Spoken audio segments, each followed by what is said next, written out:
J'ai toujours considéré mon père Pierre comme un homme froid, absent. À 62 ans aujourd'hui, je peux le dire avec la clarté que donne l'âge. Il n'était jamais vraiment là, même quand il était physiquement présent dans notre petite maison de Rouen. Mes souvenirs d'enfance sont parsemés de silences lourds, de regards fuyants, et de cette distance inexplicable qu'il maintenait avec moi et ma mère, Marguerite. Ma mère, pauvre femme, avait développé une façon particulière d'expliquer son comportement. « Ton père a ses propres fantômes, Isabelle », me disait-elle en soupirant, les yeux perdus vers la fenêtre de notre cuisine qui donnait sur le jardin négligé. Elle prononçait ces mots comme une prière usée, répétée tant de fois qu'elle avait perdu son sens originel. Mais moi, à l'époque, je ne comprenais pas. Quel fantôme pouvait hanter un homme qui vendait des assurances et rentrait chaque soir à 18 heures précises, s'asseyait devant la télévision avec son journal et ne disait presque jamais un mot de plus que le strict nécessaire. Mon père était un mystère que je n'ai jamais réussi à résoudre. Même aujourd'hui, après tout ce qui s'est passé, après toutes les révélations qui ont bouleversé ma vie, je me demande encore si je le connais vraiment. Il avait cette façon de regarder au-delà de nous, comme s'il voyait quelque chose que nous ne pouvions pas percevoir. Ses yeux bleus, délavés par les années, semblaient toujours chercher une sortie, une échappatoire vers un monde que nous ne partagions pas. Quand j'ai eu 18 ans, j'ai rencontré Julien au lycée. C'était un garçon aux cheveux bruns bouclés, aux yeux noisettes pétillants de malice et au sourire qui me faisait fondre. Il était l'opposé de mon père, chaleureux, expressif, toujours prêt à partager ses émotions. Peut-être est-ce pour cela que je suis tombée amoureuse de lui si rapidement et si intensément. Il représentait tout ce qui manquait dans ma maison silencieuse. Nos 3 années ensemble ont été les plus heureuses de ma jeunesse. Julien avait cette capacité merveilleuse de me faire rire, même dans les moments les plus sombres. Il connaissait mes peurs, mes rêves, mes frustrations avec mon père distant. « Un jour, tu comprendras », me disait-il quand je me plaignais de l'attitude de Pierre. Les parents ont parfois des raisons qu'on ne peut pas imaginer. Comme il se trompait et comme il avait raison à la fois. Quand j'ai découvert que j'étais enceinte, à 21 ans, j'ai cru que tout allait changer. Dans ma naïveté de jeune femme, j'imaginais que cette nouvelle allait transformer notre petite famille dysfonctionnelle en quelque chose de plus normal, de plus uni. J'ai annoncé la nouvelle à Julien un soir de printemps, alors que nous nous promenions le long de la Seine. Je me souviens encore de l'expression de son visage, un mélange de joie et de terreur qui m'a d'abord amusée, puis inquiétée. « Tu es sûr ?» m'a-t-il demandé, ses mains tremblant légèrement. « J'ai fait 3 tests, Julien, je suis enceinte. » Il m'a serré dans ses bras, mais j'ai senti une tension dans son étreinte, quelque chose de forcé qui ne lui ressemblait pas. Sur le moment, j'ai attribué cela au choc de la nouvelle. Après tout, nous étions jeunes, nous n'avions pas prévu d'avoir un enfant si tôt. Mais j'étais heureuse, et j'étais convaincue qu'il le serait aussi, une fois le choc initial passé. Le lendemain, j'ai annoncé la nouvelle à mes parents. Ma mère a pleuré de joie, m'a serré contre elle et a immédiatement commencé à parler de préparatifs, de la chambre du bébé, des noms possibles. Mon père, lui, n'a rien dit. Il a hoché la tête, m'a regardé avec cette expression indéchiffrable que je connaissais si bien et a quitté la pièce. Plus tard, j'ai entendu la porte d'entrée claquer. Il n'est rentré qu'au milieu de la nuit. Les semaines qui ont suivi ont été étranges.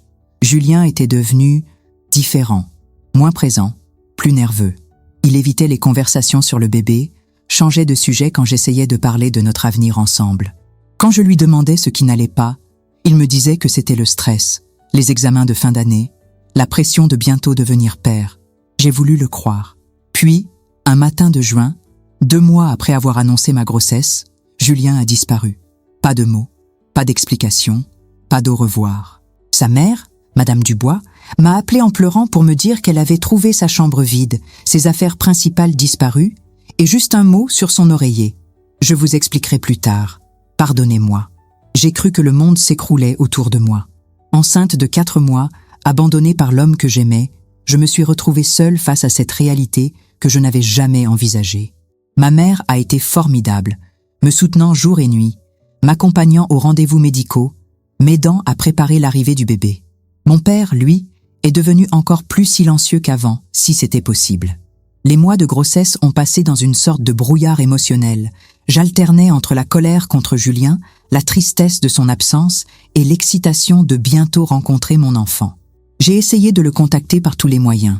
J'ai appelé ses amis, j'ai écrit à sa famille, j'ai même contacté les universités où il avait postulé. Rien. Il avait disparu comme s'il n'avait jamais existé. Ma fille, que j'ai appelée Camille, est née par une froide journée de décembre. Quand je l'ai tenue dans mes bras pour la première fois, quand j'ai vu ses petits yeux noisettes qui ressemblaient tant à ceux de son père, j'ai senti un mélange complexe d'amour infini et de tristesse profonde. Elle était magnifique, parfaite, et elle était tout ce qui me restait de Julien. Les premiers mois avec Camille ont été difficiles mais merveilleux. Ma mère m'aidait énormément. Et même mon père semblait s'adoucir en présence de sa petite fille. Je l'ai surpris plusieurs fois en train de la regarder avec une tendresse que je ne lui connaissais pas. Pour la première fois de ma vie, j'ai vu mon père sourire vraiment. C'est alors que tout a basculé. Chers auditeurs, avant de plonger plus profondément dans cette histoire qui a changé ma vie à jamais, permettez-moi de vous inviter à vous abonner à notre chaîne pour ne manquer aucune de nos récits exclusifs.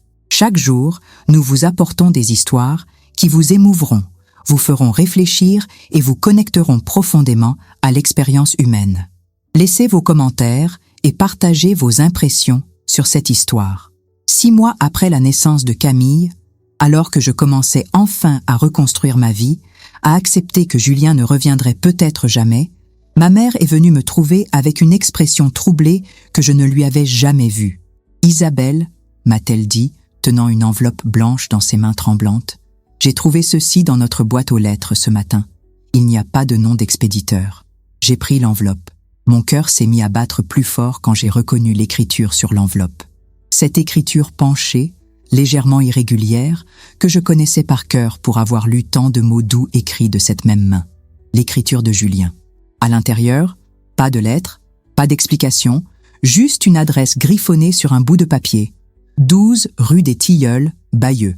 Et en dessous, de cette même écriture familière, « Viens quand tu seras prête ». Mes mains tremblaient. Bayeux, en Normandie, à 2 heures de route de Rouen. Pourquoi là-bas? Que faisait Julien dans cette ville? Et surtout, pourquoi maintenant?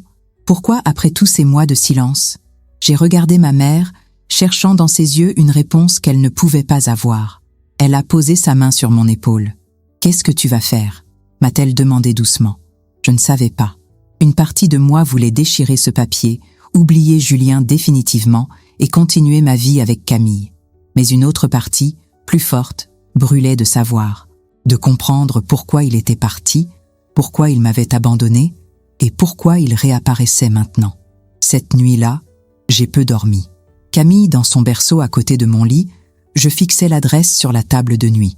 Dans l'obscurité de ma chambre, les questions se bousculaient dans ma tête. Et au milieu de toutes ces interrogations, une pensée étrange me traversait l'esprit. L'attitude bizarre de mon père depuis l'annonce de ma grossesse, son silence encore plus prononcé, et ce regard particulier qu'il avait parfois quand il regardait Camille. Comme si tous ces éléments étaient liés d'une manière que je ne comprenais pas encore. 3 jours ont passé avant que je trouve le courage de prendre une décision. 3 jours pendant lesquels j'ai tourné et retourné cette adresse dans mes mains, pesant le pour et le contre, imaginant tous les scénarios possibles. Ma mère me regardait avec cette patience infinie qu'ont les mères, attendant que je trouve ma propre voie sans me presser. « Il faut que j'y aille », ai-je finalement déclaré un matin, pendant que nous prenions le petit déjeuner.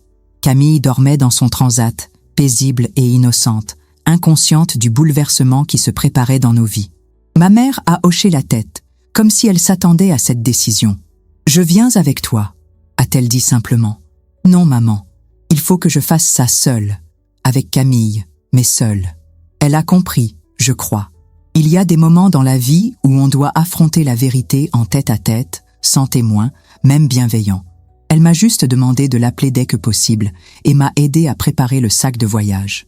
Mon père n'était pas là quand je suis partie. Il était sorti tôt, comme il le faisait souvent ces derniers temps. Plus tard, j'ai compris pourquoi.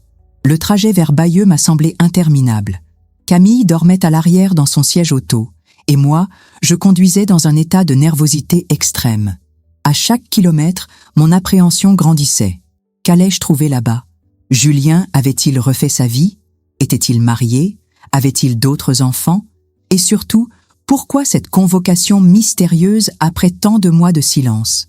Bayeux est une petite ville charmante, connue pour sa tapisserie médiévale et ses maisons à colombages. En temps normal, j'aurais apprécié la beauté du paysage normand, les prairies verdoyantes, les vaches qui paissaient tranquillement sous le ciel gris.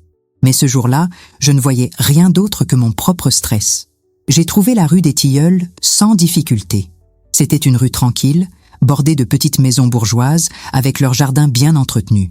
Le numéro 12 était une maison de pierre blonde, typiquement normande, avec des volets bleu marine et un petit jardin fleuri. Tout respirait la paix et la sérénité, ce qui contrastait étrangement avec le chaos émotionnel qui régnait en moi. J'ai garé la voiture et j'ai pris Camille dans mes bras. Elle s'était réveillée et me regardait avec ses grands yeux curieux, comme si elle sentait l'importance de ce moment. J'ai respiré profondément et j'ai sonné à la porte. C'est une femme d'une 50aine d'années qui m'a ouvert. Petite, les cheveux gris tirés en chignon, un tablier fleuri autour de la taille, elle avait le visage doux et les yeux bienveillants. Elle m'a regardé, puis a regardé Camille, et son expression s'est adoucie encore davantage. « Vous devez être Isabelle », a-t-elle dit avec un léger accent normand. « Je m'appelle Marie-Claire. Entrez, je vous prie. » J'ai hésité un instant. Cette femme me connaissait, mais moi, je ne l'avais jamais vue. Comment savait-elle qui j'étais? Et où était Julien? « Julien n'est pas là pour le moment, a-t-elle dit, comme si elle lisait dans mes pensées. Mais il ne va pas tarder. Asseyez-vous, je vais vous préparer un thé. La maison était chaleureuse et accueillante. Le salon donnait sur le jardin, meublé avec goût d'antiquité et de tissus à fleurs. Sur la cheminée, des photos de famille, et j'ai remarqué avec surprise que certaines montraient Julien. Julien enfant, Julien adolescent, Julien adulte, comme s'il avait grandi ici. « C'est mon fils adoptif », a expliqué Marie-Claire en revenant avec le thé. Je l'ai recueilli il y a quelques mois, quand il est arrivé ici dans un état, disons, difficile. Difficile? Elle s'est assise en face de moi, a regardé Camille, qui s'était endormie contre mon épaule, et a soupiré. Il était désespéré, Isabelle. Déchiré par une décision qu'il avait prise et qu'il regrettait amèrement. Il parlait sans cesse de vous, de sa fille qu'il n'avait jamais vue. Il pleurait souvent. Mon cœur s'est serré. Julien avait pleuré. Julien, si fort, si sûr de lui, avait pleuré. Une partie de moi était soulagée de savoir qu'il avait souffert de notre séparation, mais une autre partie était en colère. S'il souffrait tant, pourquoi n'était-il pas revenu? Pourquoi m'avait-il fait subir cette absence? Pourquoi est-il parti? Ai-je demandé, ma voix se brisant légèrement. Marie-Claire a posé sa tasse et m'a regardé avec gravité. Ce n'est pas à moi de vous le dire, ma chère enfant. C'est son histoire, sa vérité. Mais je peux vous dire ceci. Ce jeune homme vous aime, et il aime cette petite fille, plus que tout au monde. S'il est parti, c'est parce qu'il pensait que c'était le mieux pour vous. Le mieux pour moi? J'ai presque crié, réveillant Camille qui s'est mise à pleurer. Comment abandonner une femme enceinte peut-il être le mieux pour elle? Marie-Claire s'est levée et a tendu les bras vers Camille. Étonnamment, ma fille s'est calmée immédiatement dans les bras de cet inconnu, comme si elle reconnaissait une âme bienveillante. Parce que parfois, a dit Marie-Claire en berçant doucement Camille, la vérité fait plus mal que le mensonge. Parce que parfois, on pense protéger ceux qu'on aime en s'éloignant d'eux. J'ai bu mon thé en silence, essayant de comprendre ces paroles énigmatiques. Quelle vérité Julien avait-il voulu me cacher? Quel secret pouvait être si terrible qu'il avait préféré me faire croire qu'il ne m'aimait plus plutôt que de me le révéler? C'est alors que j'ai entendu une voiture se garer devant la maison. Mon cœur s'est mis à battre la chamade. Marie-Claire a souri. « Le voilà », a-t-elle dit simplement. J'ai entendu des pas sur le gravier, puis une clé dans la serrure. La porte d'entrée s'est ouverte et une voix familière a appelé « Marie-Claire, je suis rentrée ». Puis, il est apparu dans l'embrasure du salon et le temps s'est arrêté. Julien avait changé. Il était plus mince, plus pâle, et ses yeux avaient perdu cette insouciance que je lui connaissais. Mais c'était bien lui, l'homme que j'avais aimé, l'homme qui m'avait abandonné. Quand il m'a vu, son visage est devenu blanc comme un linge. « Isabelle » a-t-il murmuré, comme une prière. Puis son regard s'est posé sur Camille, toujours dans les bras de Marie-Claire, et j'ai vu ses yeux se remplir de larmes. « Ma fille » a-t-il chuchoté.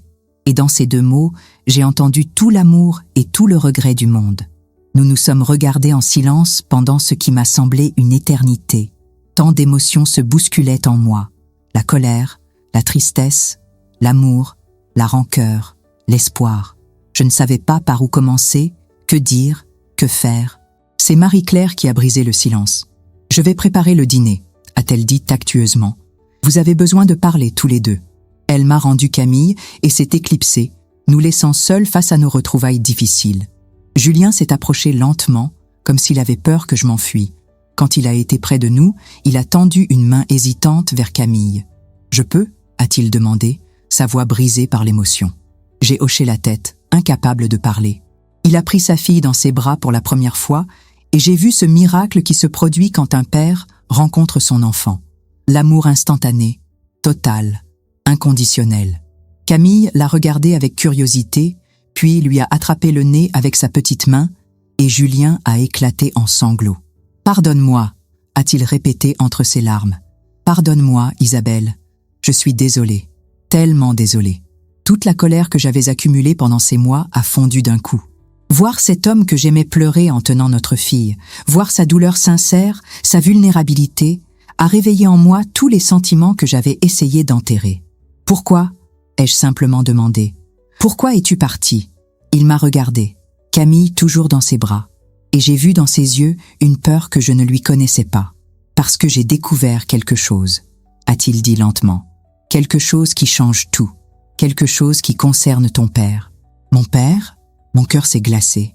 Qu'est-ce que mon père avait à voir avec la fuite de Julien? « Quoi ?» ai-je murmuré, même si une partie de moi ne voulait pas savoir. Julien a fermé les yeux, comme s'il rassemblait son courage. « Ton père et le mien se connaissent, Isabelle.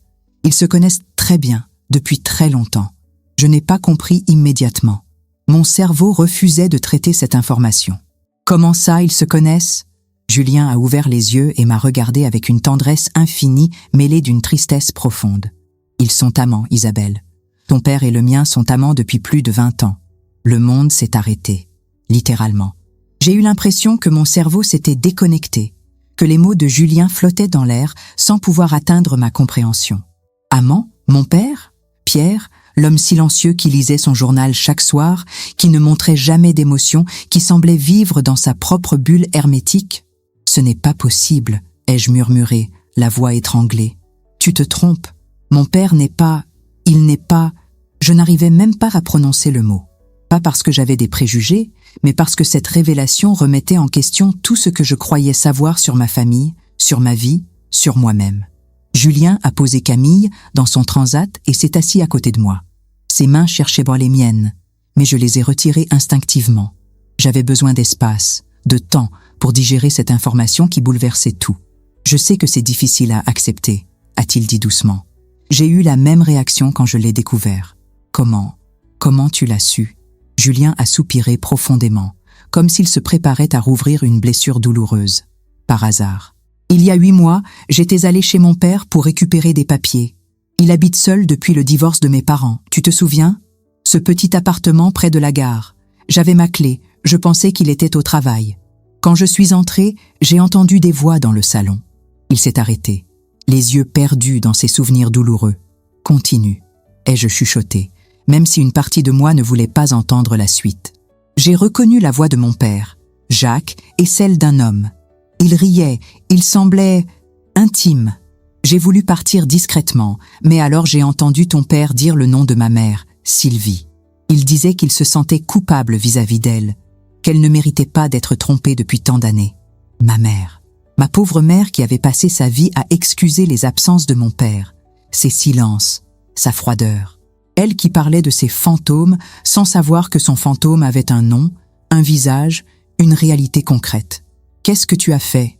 ai-je demandé, même si je commençais à deviner. J'ai paniqué, je me suis cachée dans la cuisine et j'ai écouté toute leur conversation. Ils parlèrent de nous, Isabelle, de notre relation. Ton père disait qu'il était heureux que tu aies trouvé quelqu'un de bien, que Jacques avait élevé un fils formidable. Mon père répondait qu'il était fier de moi, mais qu'il regrettait de ne pas pouvoir le dire ouvertement. Les larmes coulaient maintenant sur mes joues. Cette image de nos pères parlant de nous avec tendresse, tout en vivant un amour secret, était à la fois touchante et dévastatrice. Et puis, a continué Julien, sa voix de plus en plus difficile, ils ont commencé à parler de l'avenir. Ton père disait qu'il voulait quitter ta mère, qu'il en avait assez de vivre dans le mensonge. Mon père répondait qu'ils étaient trop vieux pour recommencer, que leur famille ne comprendrait jamais. « C'est à ce moment-là que tu es parti ?» ?»« Non. » Julien a fermé les yeux, comme pour rassembler son courage. « C'est quand j'ai entendu ton père dire qu'il espérait que notre relation ne deviendrait jamais sérieuse, parce qu'il ne supporterait pas l'idée que nos familles soient liées officiellement, qu'il préférait que nous restions juste, des connaissances. » Le choc était total. Mon père, qui avait toujours semblé indifférent à ma vie amoureuse, avait des opinions très arrêtées sur ma relation avec Julien.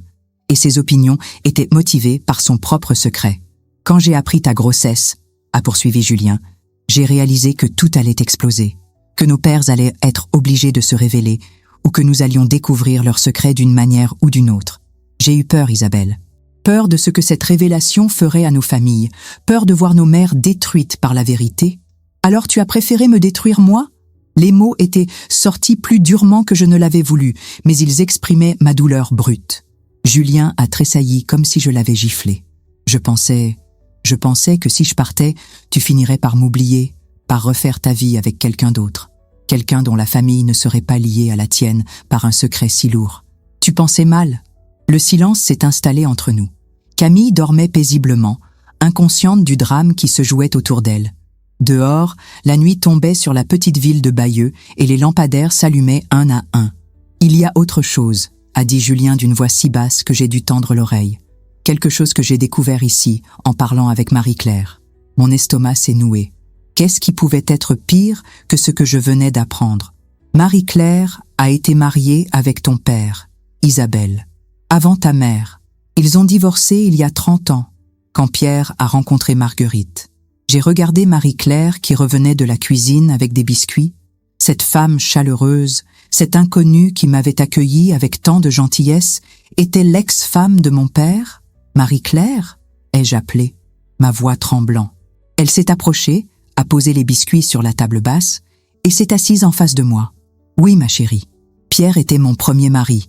Nous étions très jeunes quand nous nous sommes mariés et très jeunes quand nous avons compris que notre mariage était une erreur. Pourquoi ? Marie-Claire a échangé un regard avec Julien, puis a pris mes mains dans les siennes. Parce que Pierre était amoureux de Jacques depuis le lycée, mais qu'à l'époque, ce n'était pas acceptable. Ils ont essayé de vivre des vies normales, de se marier avec des femmes, d'avoir des familles. Ton père m'a épousée par affection sincère, mais pas par amour véritable. Et moi, j'ai fini par le comprendre. Tu savais, dès le début ? Pas au début, non. Mais j'ai remarqué comme il changeait quand Jacques venait à la maison. Comme ses yeux s'illuminaient, comme il devenait quelqu'un d'autre, plus vivant, plus heureux. J'ai mis du temps à comprendre, mais quand j'ai réalisé, j'ai préféré le laisser partir. Je me suis levée brusquement, incapable de rester assise. Cette révélation sur révélation me donnait le vertige. Mon père avait eu une première vie, une première femme, et il l'avait quittée pour être avec ma mère, tout en étant amoureux d'un homme depuis toujours. Et ma mère, ai-je demandé, la voix pleine de colère. Ma mère sait ? Le silence de Julien et de Marie-Claire était éloquent. Non, a finalement répondu Marie-Claire. Marguerite ne sait rien. Pierre a réussi à maintenir ce double vie pendant des décennies. Il voit Jacques en secret, lors de prétendus voyages d'affaires, de réunions professionnelles, de sorties entre amis.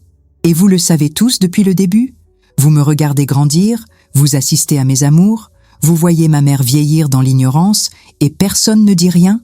J'étais en colère, vraiment en colère maintenant. Contre mon père, contre Jacques, contre Julien qui avait préféré fuir plutôt que de me faire confiance, contre cette conspiration du silence qui avait gâché tant de vies. « Isabelle !» a dit Julien en se levant à son tour. « J'ai essayé de te protéger de cette vérité. »« Me protéger ?» J'ai éclaté. « Tu appelles ça me protéger ? M'abandonner enceinte, me laisser élever notre fille seule, me faire croire que tu ne nous aimais pas ? C'est ça ta protection ?» Camille s'est réveillée et s'est mise à pleurer, perturbée par mes éclats de voix.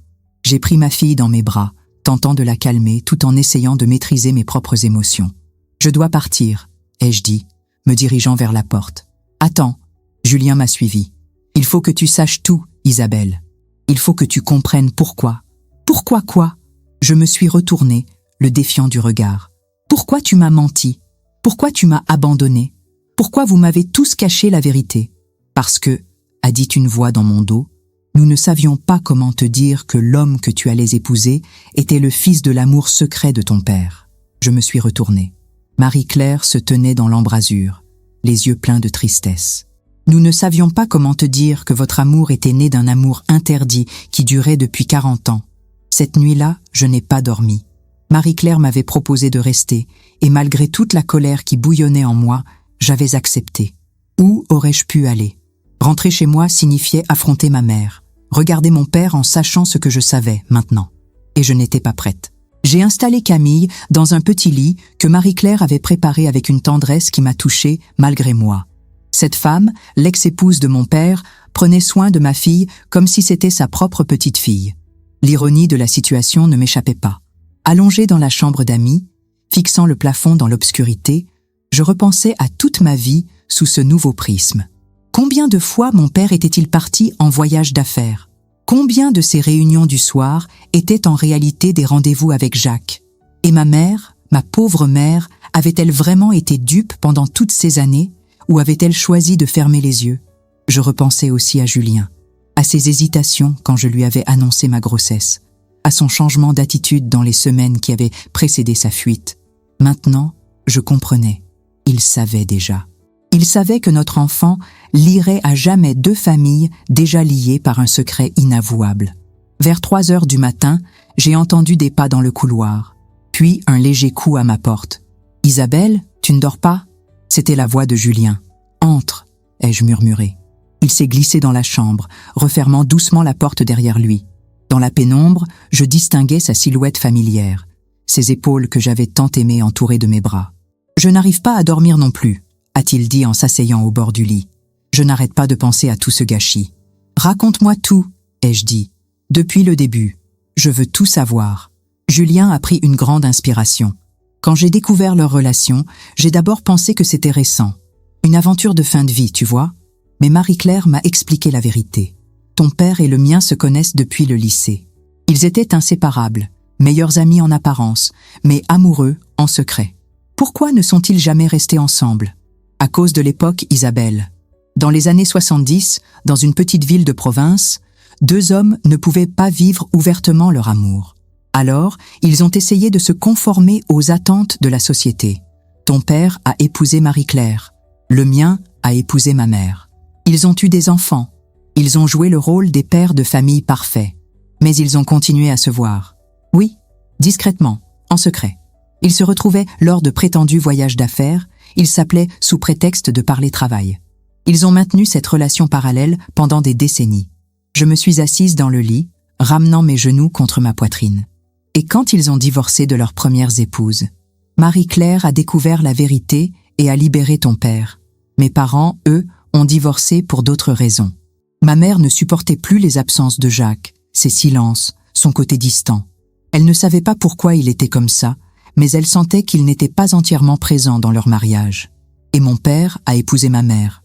Oui, par affection, je pense. Et peut-être par culpabilité aussi. Marie-Claire dit que Marguerite était amoureuse de lui depuis longtemps, qu'elle était douce et patiente. Pierre a pensé qu'il pourrait être heureux avec elle, qu'il pourrait oublier Jacques. Mais il n'a pas oublié. Non, ils ont repris contact quelques années après ton mariage avec ta mère. Et depuis, ils vivent cette double vie. Je me suis levée et suis allée à la fenêtre. Dans le jardin de Marie-Claire, un chat se faufilait entre les rosiers. Tout semblait si paisible dehors, si normal, comme si le monde n'avait pas basculé. Pourquoi tu ne me l'as pas dit, Julien? Pourquoi tu as préféré partir? Il s'est approché, s'est placé derrière moi sans me toucher. Parce que j'avais peur de ta réaction, peur que tu ne supportes pas cette vérité.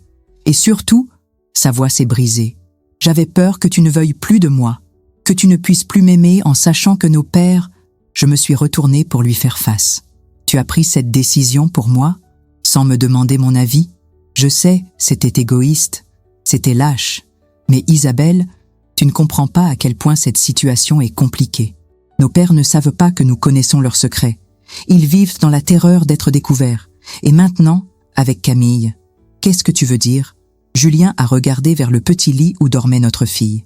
Camille les lie définitivement, Isabelle. Elle est leur petite fille commune.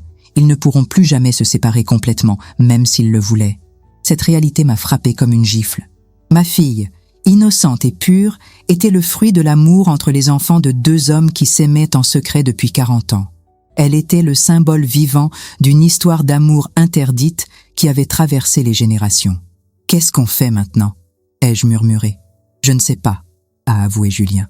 J'espérais que tu aurais une réponse. Nous sommes restés là, face à face dans cette chambre étrangère, avec notre fille qui dormait entre nous et le poids écrasant de tous ses secrets. 40 ans de mensonges, de non-dits, de vie parallèle.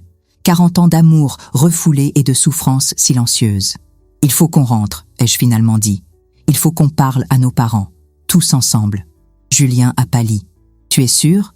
Une fois qu'on aura ouvert cette boîte de Pandore, on ne pourra plus la refermer. » Cette boîte est déjà ouverte, Julien, depuis le moment où tu as découvert leur secret. La question n'est plus de savoir si on va révéler la vérité, mais comment on va le faire. Le lendemain matin, après un petit déjeuner silencieux mais moins tendu, nous avons préparé nos affaires. Marie-Claire m'a serré dans ses bras avant notre départ. « Courage, ma petite Isabelle », m'a-t-elle chuchoté. « Ton père est un homme bien, tu sais. Il a juste eu peur de vivre sa vérité. Mais peut-être que maintenant, avec Camille, il trouvera enfin le courage d'être lui-même. » Sur la route du retour vers Rouen, Julien et moi avons peu parlé. Nous réfléchissions chacun de notre côté à ce qui nous attendait. Comment allions-nous aborder le sujet avec nos parents ? Comment allions-nous gérer les retombées de cette révélation ? « Julien, » ai-je dit alors que nous approchions de la ville, « il faut que tu me promettes quelque chose. » « Quoi ? Plus jamais de mensonges entre nous. Plus jamais de décisions prises pour mon bien sans me consulter. Si on doit affronter cette situation ensemble, il faut qu'on se fasse confiance totalement. Il a tendu sa main vers moi, et cette fois, je l'ai prise. « Je te le promets », a-t-il dit. Mais au fond de moi, je sentais qu'il y avait encore quelque chose qu'il ne me disait pas. Quelque chose dans son regard, dans sa façon d'éviter certains sujets. Et j'avais raison. La véritable révélation nous attendait à la maison. Quand nous sommes arrivés devant la maison de mes parents, j'ai remarqué immédiatement la voiture de Jacques Dubois garée dans l'allée. Mon cœur s'est mis à battre plus fort. Était-ce une coïncidence ou nos pères étaient-ils en train de vivre leur moment de vérité eux aussi ? « Papa est là », a murmuré Julien, reconnaissant la Peugeot bleue de son père. Nous sommes restés un moment dans ma voiture, Camille endormie à l'arrière, nous préparant mentalement à ce qui nous attendait. L'ironie de la situation ne m'échappait pas. Nous rentrions ensemble, comme une famille, pour confronter nos pères sur leurs propres relations secrètes. « Tu es prête ?» m'a demandé Julien. J'ai pris une grande inspiration. Autant qu'on puisse l'être. Nous avons pris Camille et nos affaires, et nous sommes dirigés vers la porte d'entrée. Mais avant que je puisse sortir mes clés, la porte s'est ouverte. Ma mère se tenait là, le visage ravagé par les larmes, les yeux rouges et gonflés. « Maman !» ai-je dit, alarmée. « Qu'est-ce qui se passe ?» Elle m'a regardé, puis Julien, puis Camille, et une nouvelle vague de larmes a déferlé sur ses joues. « Entre, ma chérie !» a-t-elle dit d'une voix brisée. « Il faut qu'on parle. » Dans le salon, nous avons trouvé mon père et Jacques assis côte à côte sur le canapé, leurs visages graves et leurs mains entrelacées. Le temps s'est arrêté. Voir cette image, cette intimité évidente entre ces deux hommes que je connaissais depuis toujours, m'a coupé le souffle. Mon père, cet homme si réservé, si secret, tenait la main d'un autre homme dans le salon familial, devant ma mère. « Bonjour Isabelle », a dit Jacques d'une voix douce. « Bonjour mon fils. » Julien s'est figé à côté de moi. Nous nous attendions à devoir révéler ce que nous savions, mais apparemment, nos pères avaient pris les devants. « Asseyez-vous », a dit mon père, sa voix étrangement calme pour un homme dont le secret venait d'exploser au grand jour. Nous nous sommes assis en face d'eux, Camille dans mes bras. Le silence était lourd, chargé de 40 ans de non-dits et de mensonges. C'est ma mère qui a parlé en premier. « Je sais tout », a-t-elle dit simplement. Depuis hier soir, mon cœur s'est serré pour elle. Ma mère, cette femme douce et patiente qui avait consacré sa vie à notre famille, venait de découvrir que son mariage était bâti sur un mensonge. « Comment ?» ai-je demandé. Pierre a regardé Jacques et quelque chose a passé entre eux. Une communication silencieuse, née de décennies de complicité. « Nous avons décidé de tout lui dire », a expliqué mon père. « Quand tu es parti pour Bayeux hier, nous avons compris que tu savais quelque chose. Nous ne pouvions plus mentir. »« Vous saviez que j'étais au courant ? Marie-Claire nous a appelés, » a dit Jacques. « Elle nous a dit que Julien t'avait tout expliqué. » J'ai regardé Julien qui semblait aussi surpris que moi. « Tu ne savais pas ?» Lui ai-je demandé? Non, a-t-il répondu. Marie-Claire ne m'a rien dit. Mon père s'est levé et s'est approché de nous. Pour la première fois de ma vie, j'ai vu de la vulnérabilité dans ses yeux, cette fragilité qu'il avait toujours cachée derrière son masque de froideur. « Isabelle, a-t-il dit, sa voix tremblant légèrement, je suis désolé. Désolé de t'avoir menti. Désolé d'avoir menti à ta mère. Désolé d'avoir vécu dans le mensonge pendant si longtemps. Pourquoi maintenant, papa? Pourquoi révéler la vérité maintenant ?» Pierre a regardé Camille dans mes bras et son expression s'est adoucie. « À cause d'elle, a-t-il dit simplement. À cause de cette petite fille qui nous unit tous malgré nous. Quand je la regarde, je vois l'avenir et je ne veux pas qu'elle grandisse dans le mensonge, comme vous l'avez fait. » Ma mère s'est levée à son tour et s'est approchée de nous. Malgré sa douleur évidente, elle avait retrouvé une certaine dignité. « J'ai beaucoup pleuré cette nuit, a-t-elle dit. J'ai eu mal, j'ai eu envie de crier, de tout casser. Mais ce matin, en me réveillant, j'ai réalisé quelque chose. » Elle s'est arrêtée devant mon père et l'a regardé dans les yeux. « Je l'ai toujours su au fond, a-t-elle continué. Pas consciemment, mais quelque part en moi, je savais que tu n'étais pas entièrement là. Je me disais que c'était ta personnalité, ta façon d'être. Mais maintenant, je comprends. Marguerite, a commencé mon père, mais elle l'a arrêté d'un geste. Laisse-moi finir, Pierre. Ce que tu m'as fait n'est pas bien. M'épouser en sachant que tu aimais quelqu'un d'autre, me faire vivre dans l'illusion pendant toutes ces années, ce n'était pas juste. Mais je ne peux pas dire que j'ai été malheureuse. Tu as été un bon mari, à ta façon, un père présent, même si tu étais absent émotionnellement. Et tu m'as donné Isabelle. » Les larmes coulaient sur mes joues. Voir ma mère faire preuve d'une telle force, d'une telle maturité face à cette trahison, me remplissait à la fois d'admiration et de tristesse. « Qu'est-ce que ça signifie pour nous ?» ai-je demandé. « Pour notre famille ?» C'est Jacques qui a répondu. « Cela signifie que nous devons apprendre à vivre avec la vérité, tous ensemble. Nous ne pouvons plus continuer à nous mentir, à vivre dans l'ombre. »« Et Julien et moi ?» ai-je demandé, regardant l'homme que j'aimais toujours malgré tout. « Qu'est-ce que ça change pour nous ?»« Rien, » a dit fermement ma mère. « L'amour de vos pères ne rend pas le vôtre moins valable. Camille n'est pas responsable des secrets de la génération précédente. » Mon père s'est approché encore plus près, et pour la première fois depuis que j'étais enfant, il a tendu les bras vers moi. J'ai hésité un instant, puis je me suis levée et je l'ai laissé m'embrasser. Dans cette étreinte, j'ai senti toute l'affection qu'il n'avait jamais su exprimer, tous les mots qu'il n'avait jamais pu dire. « Je t'aime, ma fille », a-t-il murmuré dans mes cheveux. « Je t'ai toujours aimée.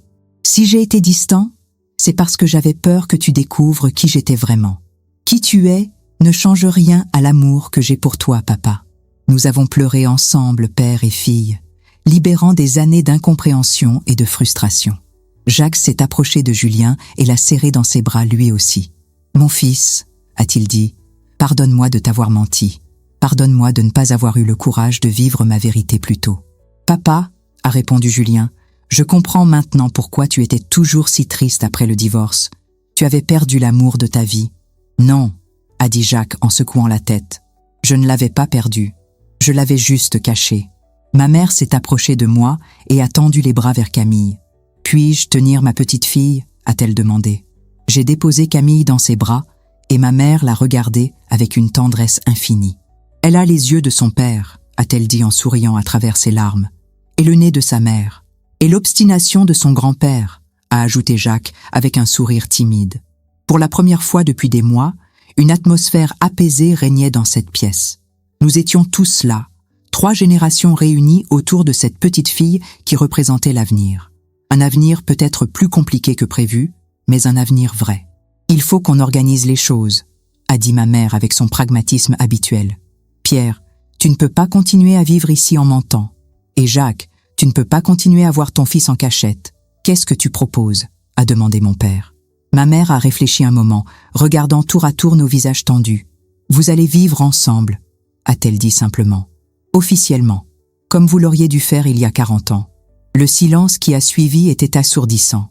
Mon père et Jacques se regardaient, comme s'ils n'osaient enfin pas croire ce qu'ils venaient d'entendre. « Marguerite, » a commencé mon père, « tu ne peux pas. »« Si, Pierre, je peux, et je dois. » Ma mère avait retrouvé sa force. « J'ai 58 ans. J'ai encore de belles années devant moi. Je ne vais pas les passer à jouer la femme trompée et amère. Vous avez le droit d'être heureux, et moi aussi. » Cette nuit-là, Pour la première fois depuis des mois, j'ai dormi dans ma propre chambre. Julien était installé dans la chambre d'amis et Camille dans son berceau à côté de mon lit. Mais vers minuit, j'ai entendu des voix venant du jardin. Je me suis levée et j'ai regardé par la fenêtre. Dans la lumière douce de la lune, j'ai vu une scène qui restera gravée à jamais dans ma mémoire. Mon père et Jacques, assis sur le banc près du rosier de ma mère, parlant à voix basse, la main dans la main. Pour la première fois de leur vie, ils pouvaient être eux-mêmes, sans se cacher, sans mentir, sans avoir peur. Mais je ne savais pas encore que le plus difficile restait à venir. 3 semaines ont passé dans une étrange harmonie. Mon père avait emménagé officiellement chez Jacques, ma mère avait commencé à refaire sa vie avec une énergie que je ne lui connaissais pas, et Julien et moi tentions de reconstruire notre relation sur des bases plus solides. Camille grandissait au centre de cette famille recomposée, aimée par tous. Tout semblait aller pour le mieux, mais j'avais cette sensation persistante que quelque chose clochait. Julien était revenu. Nous étions ensemble. Nos secrets de famille étaient révélés. Et pourtant, il y avait encore cette ombre dans son regard, cette façon qu'il avait parfois de détourner les yeux quand certains sujets étaient abordés. Un soir, alors que nous dînions tous ensemble chez Jacques et mon père dans leur nouvel appartement, j'ai remarqué l'étrange manège de Julien. Chaque fois que la conversation tournait autour de Camille, de notre avenir, de nos projets de mariage que nos parents évoquaient, avec enthousiasme, il devenait nerveux, changeait de sujet ou trouvait une excuse pour quitter la table. « Julien » ai-je dit ce soir-là une fois rentré chez ma mère. « Il faut qu'on parle. »« De quoi ?» a-t-il répondu, mais je voyais bien qu'il savait très bien de quoi. « De ce qui te ronge encore, de ce que tu n'oses pas me dire. » Bref, il s'est assis lourdement sur mon lit, la tête entre les mains. « Isabelle, il y a des choses qu'il vaut mieux ne pas savoir. »« Non !» J'ai explosé, réveillant Camille qui s'est mise à pleurer. « Non, Julien, plus de secrets, plus de vérités cachées soi-disant pour mon bien. Nous venons de vivre l'enfer à cause des secrets de nos pères. Et tu veux recommencer ?» J'ai pris Camille pour la calmer. Puis, je me suis plantée devant lui. « Dis-moi ce que tu sais, maintenant. » Julien a levé les yeux vers moi et j'y ai lu une peur profonde. « C'est à propos de Camille, » a-t-il murmuré. Mon sang s'est glacé. « Ma fille, qu'est-ce que Camille avait à voir avec les secrets de nos familles ? » « Quoi, à propos de Camille ? Quand nos pères parlaient, ce jour où j'ai découvert leur relation, ils ont évoqué quelque chose d'autre, quelque chose que je n'ai pas voulu te dire. J'ai serré ma fille contre moi, instinctivement protectrice. « Julien, tu me fais peur. Dis-moi. » Il s'est levé et a commencé à faire les 100 pas dans la chambre. Il parlait du fait que nos familles allaient être liées par Camille. Et ton père a dit quelque chose d'étrange. « Quoi ?» Il a dit « Au moins, maintenant, nous savons qu'elle ne sera pas en danger comme l'autre. » Je n'ai pas compris immédiatement. Quel autre ? Julien s'est arrêté de marcher et m'a regardé avec une expression de pure souffrance. « Tu as eu un frère, Isabelle. Le monde a basculé autour de moi. Un frère ? Moi, enfant unique depuis toujours, j'avais eu un frère ? C'est impossible. » ai-je balbutié.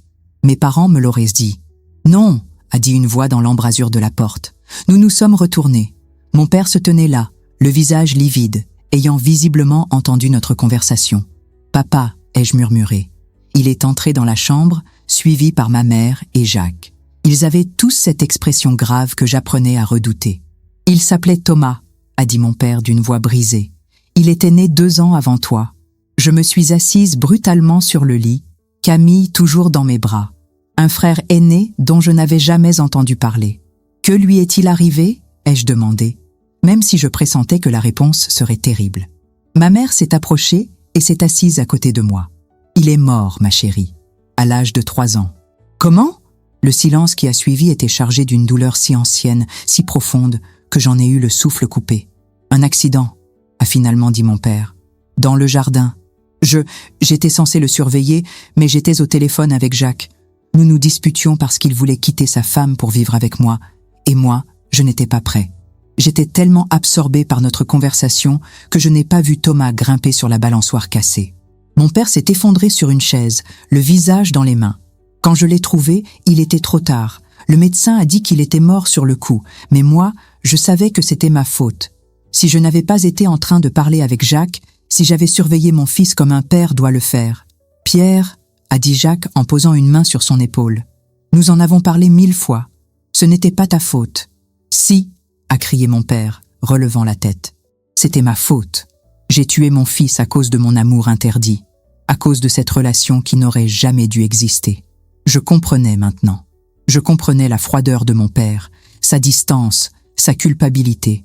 Il s'était puni pendant des décennies pour la mort de Thomas. Il s'était interdit d'être heureux, d'aimer ouvertement, de vivre pleinement. C'est pour ça que tu étais si distant avec moi, ai-je dit, la compréhension se faisant jour. Tu avais peur de reproduire la même erreur. Mon père a hoché la tête, les larmes coulant sur ses joues. Quand tu es né, j'ai promis à ta mère et à moi-même que je serais un père irréprochable, que jamais plus mon amour pour Jacques ne passerait avant mes responsabilités paternelles. Alors j'ai coupé tout contact avec lui. Mais vous vous êtes retrouvés. 15 ans plus tard, a dit Jacques, quand Isabelle était devenue adolescente. Pierre était malheureux, Marguerite s'inquiétait pour lui. Et moi, j'avais besoin de lui. Ma mère a pris ma main libre. Quand ils ont repris contact, j'ai remarqué que ton père allait mieux. Il souriait à nouveau, il était moins tendu. Je ne savais pas pourquoi, mais j'étais heureuse qu'il retrouve un peu de joie de vivre. Tu ne te doutais de rien? J'avais des soupçons, parfois. Mais je préférais un mari absent par intermittence à un mari malheureux en permanence. Julien s'est assis à côté de moi et a pris ma main libre. Maintenant tu comprends pourquoi j'ai paniqué quand tu es tombée enceinte? Nos pères vivaient déjà avec le poids de la mort de Thomas. Si quelque chose était arrivé à Camille à cause de leur secret. Mais rien n'est arrivé à Camille, ai-je protesté. Et rien n'arrivera. Thomas est mort dans un accident, pas à cause de l'amour de papa pour Jacques. Pierre ne le voit pas comme ça, a dit doucement Jacques. Il se sent responsable de cette mort depuis 25 ans. J'ai regardé mon père, cet homme brisé qui avait porté ce fardeau en silence pendant des décennies. J'ai pensé à tous ces silences, à toutes ces absences émotionnelles, à cette distance qu'il maintenait avec moi. Tout s'expliquait enfin. « Papa », ai-je dit en me levant, Camille dans les bras. « Regarde ta petite fille. » Il a levé les yeux vers nous et j'ai vu la peur qui l'habitait encore. « Elle est vivante, papa. Elle est en bonne santé, elle est heureuse. Thomas n'est pas mort à cause de ton amour pour Jacques. Il est mort à cause d'un terrible accident. Tu n'es pas responsable. » Isabelle, non, laisse-moi finir. Tu as passé 25 ans à te punir pour quelque chose qui n'était pas ta faute. Tu as privé Thomas de ton deuil. Tu t'es privé de mon amour. Tu as privé maman de ton bonheur complet. Ça suffit. J'ai tendu Camille vers lui. Prends ta petite fille. Aime-la sans culpabilité.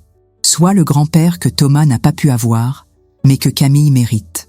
Mon père a pris Camille avec des gestes hésitants, comme s'il avait peur de la casser. Mais quand elle lui a souri, quand elle a attrapé son doigt avec sa petite main, quelque chose s'est brisé en lui. Les dernières murailles qu'il avait construites autour de son cœur se sont effondrées. « Ma petite fille », a-t-il murmuré, et dans ces mots, j'ai entendu la promesse d'un nouveau départ. Cette nuit-là, nous avons tous pleuré.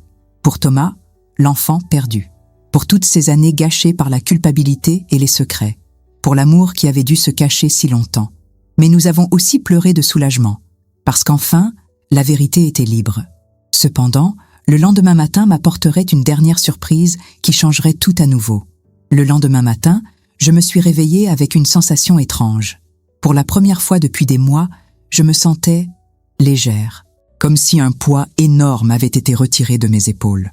Tous les secrets étaient révélés, toutes les vérités étaient sur la table.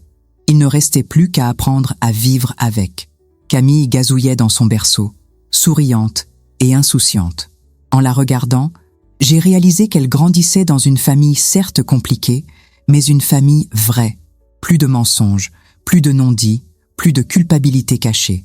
Je l'ai prise dans mes bras et nous sommes descendus à la cuisine. Ma mère était déjà là, préparant le petit déjeuner en fredonnant. Elle semblait différente, plus libre, plus sereine. « Bonjour ma chérie », m'a-t-elle dit en m'embrassant. « Bien dormi ?»« Oui, étonnamment bien. Et toi ?»« Comme un bébé ?» Elle a souri en prenant Camille. « Tu sais, c'est bizarre, mais je me sens libérée. Pendant toutes ces années, je sentais qu'il y avait quelque chose que je ne comprenais pas dans notre couple. Maintenant que je sais, je peux enfin tourner la page. Tu n'es pas en colère ?» Ma mère a réfléchi un moment, berçant doucement Camille. « Si, j'ai été en colère. J'ai eu mal. Mais aujourd'hui, je réalise que Pierre ne m'a jamais menti sur l'essentiel. Il m'aimait à sa façon. Pas comme il aime Jacques, c'est sûr, mais sincèrement. Et il a été un bon père pour toi, malgré ses difficultés. C'est alors que Julien est descendu, l'air préoccupé. « Il faut que je vous parle », a-t-il dit d'emblée. À toutes les deux, mon cœur s'est serré. Encore un secret? Encore une révélation? Qu'est-ce qu'il y a encore? Ai-je demandé, fatigué d'avance. Hier soir, après que vous vous soyez couchés, j'ai eu une longue conversation avec nos pères. Et ils m'ont dit quelque chose que je dois vous transmettre. Ma mère et moi avons échangé un regard inquiet. Ils veulent vous voir, a continué Julien. Tous les deux, ils ont quelque chose d'important à vous dire. À nous dire? S'est étonnée ma mère. Qu'est-ce qu'ils peuvent bien avoir de plus à nous révéler? Je ne sais pas. Ils ont été très mystérieux. Ils m'ont juste demandé de vous amener chez eux ce matin. 1 heure plus tard, nous étions toutes les 3 devant l'appartement de mon père et Jacques. Julien portait Camille, et nous nous préparions mentalement à une nouvelle révélation. Jacques nous a ouvert, l'air solennel mais déterminé. « Entrez », a-t-il dit. « Pierre vous attend au salon. » Mon père était assis dans le fauteuil près de la fenêtre, une enveloppe beige dans les mains. Quand il nous a vus, il s'est levé avec cette gravité nouvelle qu'il avait développée depuis qu'il vivait sa vérité. « Marguerite, Isabelle, a-t-il dit, asseyez-vous. Ce que j'ai à vous dire va peut-être vous bouleverser, mais c'est important. » Nous nous sommes installés sur le canapé, Julien restant debout avec Camille près de la fenêtre. « Il y a quelque chose que vous ne savez pas sur la mort de Thomas, » a commencé mon père, et j'ai senti ma mère se raidir à côté de moi. « Pierre, » a-t-elle dit d'une voix blanche, « nous avons déjà assez souffert. S'il te plaît. » « Non, Marguerite, il faut que vous sachiez toute la vérité. » Il a ouvert l'enveloppe et en a sorti plusieurs feuilles de papier. Voici le rapport médical complet de la mort de Thomas. Le vrai rapport, pas celui simplifié qu'on vous a donné à l'époque. Ma mère a pâli. « Qu'est-ce que tu veux dire? Thomas n'est pas mort à cause de la balançoire, Marguerite. Il avait une malformation cardiaque congénitale que personne n'avait détectée. Il serait mort ce jour-là, que je sois au téléphone ou pas, que je le surveille ou pas. » Le silence était total. Ma mère a pris les papiers avec des mains tremblantes et a commencé à les lire. « Pourquoi nous avoir caché ça ?» a-t-elle murmuré. « Parce que j'étais tellement rongée par la culpabilité que j'ai refusé d'écouter les médecins. Quand ils m'ont expliqué que ce n'était pas un accident, que Thomas était né avec cette malformation, je n'ai pas voulu le croire. Je préférais être coupable plutôt que d'accepter que notre fils était condamné depuis sa naissance. » Jacques s'est approché de mon père et a posé une main réconfortante sur son épaule. « Pierre a vécu avec cette culpabilité imaginaire pendant 25 ans, a-t-il dit. Hier soir, en voyant comme il était heureux avec Camille, j'ai insisté pour qu'il vous dise la vérité. Toute la vérité. Ma mère pleurait maintenant, mais ce n'était pas plus des larmes de douleur. C'était des larmes de soulagement. « Mon pauvre Pierre, » a-t-elle murmuré, « tu t'es torturé pour rien. »« Je sais, » a dit mon père, « et je vous ai fait souffrir pour rien aussi. Ma culpabilité a empoisonné notre famille. Elle a rendu notre mariage difficile. Elle m'a empêché d'être le père que tu méritais, Isabelle. » Je me suis levée et j'ai pris mon père dans mes bras. « Papa, maintenant je comprends tout. Ton silence, ta distance, tes fantômes. Tu portais le poids d'une mort qui n'était pas ta faute et d'un amour que tu croyais interdit. Et maintenant ?» a demandé ma mère en se levant à son tour. « Qu'est-ce qu'on fait de tout ça ?» Mon père a regardé Jacques, puis nous a toutes regardées. « Maintenant, nous vivons, vraiment, sans mensonge, sans culpabilité, sans regret. Jacques et moi allons officiellement vivre ensemble. Marguerite, tu mérites de trouver quelqu'un qui t'aimera entièrement. Et vous, les enfants, vous allez élever Camille dans la vérité et l'amour. Et nous allons honorer la mémoire de Thomas, » a ajouté Jacques. « Pas comme un poids, mais comme un frère aimé qui nous manque. » C'est à ce moment-là que Camille, dans les bras de Julien, s'est mise à rire. Un rire cristallin, innocent, plein de joie. Nous l'avons tous regardé, et dans ce rire, nous avons entendu l'avenir. Un avenir où l'amour n'aurait plus besoin de se cacher, où les secrets n'empoisonneraient plus les relations, où une petite fille grandirait entourée de 4 grands-parents qui l'aimaient, sans condition. 6 mois plus tard, Julien et moi nous sommes mariés dans le petit jardin de Marie-Claire à Bayeux. Mon père et Jacques étaient témoins, officiellement présentés comme un couple. Ma mère était là aussi, radieuse, accompagnée d'un homme charmant qu'elle avait rencontré dans son club de lecture. Camille, dans sa petite robe blanche, babillait joyeusement dans les bras de ses 4 grands-parents qui se relayaient pour s'occuper d'elle. Aujourd'hui, 5 ans plus tard, je regarde ma fille jouer dans ce même jardin de Bayeux où nous avons décidé de vivre, pas loin de Marie-Claire, qui est devenue une grand-mère de cœur pour Camille. Mon père et Jacques habitent dans la maison d'à côté, officiellement mariés depuis 2 ans. Ils sont heureux, vraiment heureux, pour la première fois de leur vie. Ma mère vient nous rendre visite régulièrement avec Bernard, son compagnon. Elle et mon père ont développé une amitié sincère, libérée de tous les non-dits du passé. Parfois, je les vois rire ensemble en regardant Camille, et je me dis que l'amour prend parfois des formes inattendues. Julien et moi avons appris à construire notre relation sur la confiance absolue. Plus de secrets, plus de décisions prises dans l'ombre. Nous nous sommes promis de donner à Camille ce que nous n'avons pas eu. Une famille où la vérité n'est pas un luxe, mais une évidence. Quand Camille sera plus grande, nous lui parlerons de Thomas, son oncle qu'elle n'a pas connu mais qui fait partie de son histoire. Nous lui expliquerons l'amour compliqué de ses grands-pères, leur courage tardif mais réel de vivre leur vérité.